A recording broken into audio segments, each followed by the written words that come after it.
Jamais deux sans trois, c'est le titre de ce soir. Une femme a choisi la paix du cœur. Elle a choisi sa santé mentale. Elle a finalement demandé le divorce à cet homme. Combien ont le courage de faire ça? Elles sont tellement peu nombreuses. 8 mars, fête de la femme. Bonne fête à toutes les femmes. Bonsoir les gars. J'espère que vous allez bien. Aujourd'hui, je suis divorcée, mère célibataire et j'en suis fière. Avant d'arriver là, je suis passée par beaucoup de choses. Je suis arrivée à la capitale économique où je devais commencer mon cursus universitaire, dans une université qui venait d'ouvrir ses portes. Alors je m'inscris à cette université, je commence ma vie.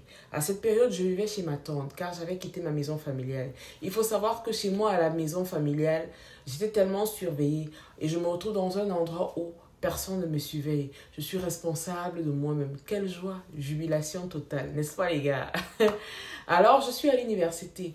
Tout se passe très bien. Je fais la rencontre d'un jeune homme qui prend de mes nouvelles de temps en temps, qui décide enfin de me dire ce qu'il a dans le cœur. Moi, de mon côté, j'avais déjà eu vent de certaines choses concernant la personne.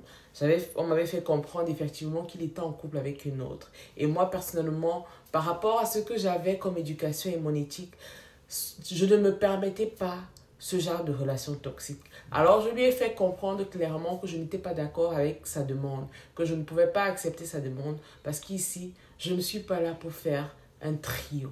Il m'a dit, s'il te plaît, essayons un tout petit peu et on va voir ce que ça va donner. Je lui ai dit, je ne suis pas prête à essayer. J'ai trop d'éthique pour ce genre de choses. Ah, eh ben dis donc.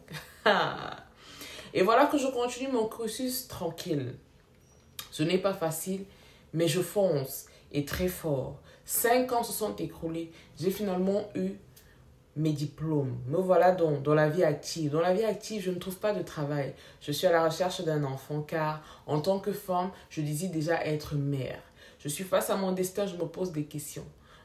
À force de chercher, j'ai fini par trouver un petit boulot. Certes, ce n'était pas dans ce que j'avais fait à l'école, mais au moins ça me permettait de vivre ou encore de survivre. J'étais toujours dans la maison de ma tante et de mon oncle. Tout se passait super bien. Et parce que la vie est comme elle est, je le recroise, ce gars en question. Mais alors, comment il avait changé, comment moi aussi j'avais changé. On se met à parler, on parle du bon vieux temps. On se rappelle nos moments où on se titillait de temps en temps. Et il me dit, dis-moi, qu'est-ce que tu fais aujourd'hui? Quelle est ta situation en termes de relations sentimentales? Je lui dis, honnêtement, je suis un cœur à prendre. Je suis toute seule, car jusqu'ici, je n'ai pas trouvé mon âme sœur. Il me dit donc, je suis celui que tu attendais depuis. Je suis ton âme sœur et je pense que je vais aller avec ton cœur où il se doit. Alors, puisque je suis une femme et que bien évidemment, j'adore quand on me courtoie de cette façon, je lui dis, je suis d'accord avec toi, à condition que tu fasses les choses bien. Il me dit, ne t'inquiète pas, je ferai les choses bien. Nous voilà donc, on commence la relation. Ma vraie relation. Je suis amoureuse de cet homme. Tout ce qu'il me dit, j'accepte. Tout ce qu'il me promet, je prends. Tout ce qu'il me donne, je prends avec grand plaisir. Pour moi, j'ai trouvé l'homme de ma vie. J'ai trouvé mon âme sœur. À cette époque-là, il n'avait rien. Lui aussi, de son côté, il se cherchait. Il avait arrêté les études en année de licence. Ce qui faisait que voilà, il fallait qu'il redouble d'efforts pour trouver un travail.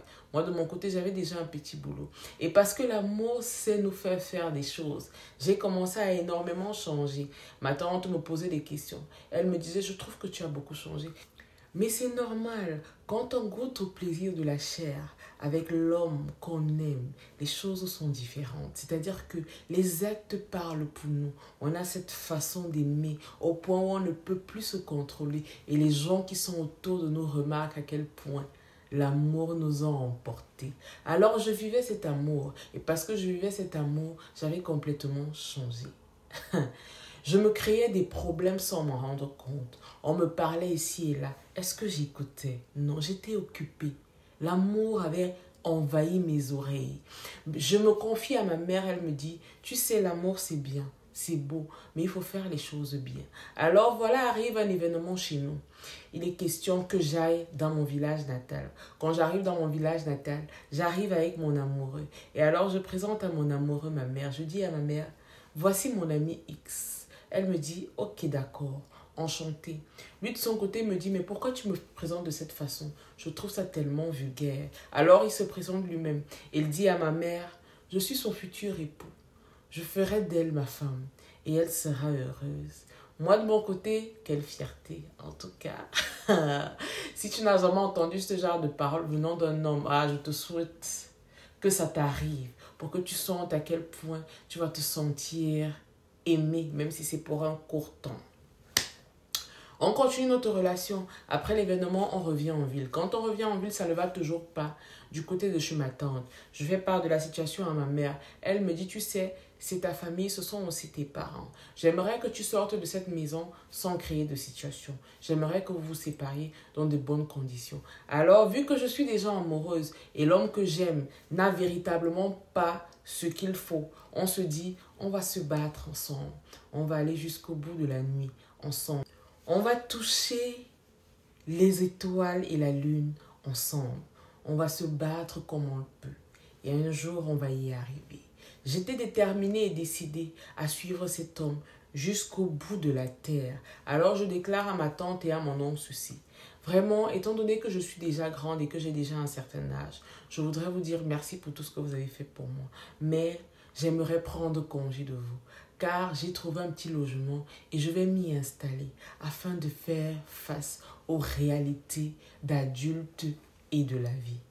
Ma tante étant choquée, mais elle accepte ma décision et ne dit mot. Quelque temps après, mon oncle m'appelle, il me dit, maintenant que tu es installé, on aimerait venir te voir, te rendre visite. Je dis non, pour le moment, ce n'est pas possible. Pourquoi ce n'était pas possible? Car je m'étais installée avec mon copain. On vivait dans une petite chambre. Dans cette chambre, on n'avait rien du tout. On s'asseyait à main au sol. On n'avait même pas de quoi se servir à manger parce qu'on commençait effectivement la vie. J'avais tellement honte. Comment dire à ma famille que c'est ce que je vivais? J'ai dû contourner et tourner les choses pour que tout le monde me laisse tranquille. J'ai dû parfois fuir les gens pour continuer de vivre mon amour sans avoir de stress. Ma mère, de son côté, continue à nous aider financièrement comme elle pouvait. Moi aussi, je mettais la main à la pâte. Entre-temps, le temps s'en va.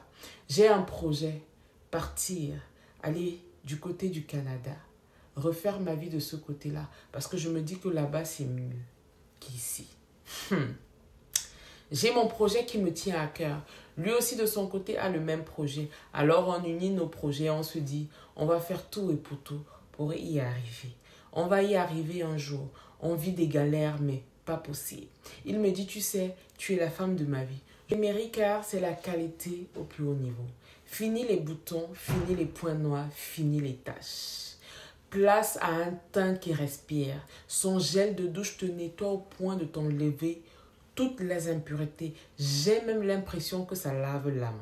Pour vous dire, une gamme exceptionnelle pour tout type de peau. Que tu sois noire, brune, blanche, elle fait son boulot. Avec elle, tu es sûr d'une chose. Si tu utilises sa gamme, tu sors de là avec un teint magnifique. Vous pouvez la contacter via son WhatsApp ou via son compte TikTok. Elle est disponible pour vous communiquer tous les prix en ce qui concerne ses produits. N'oubliez pas, quand vous allez là-bas, dites-leur que vous venez de ma part.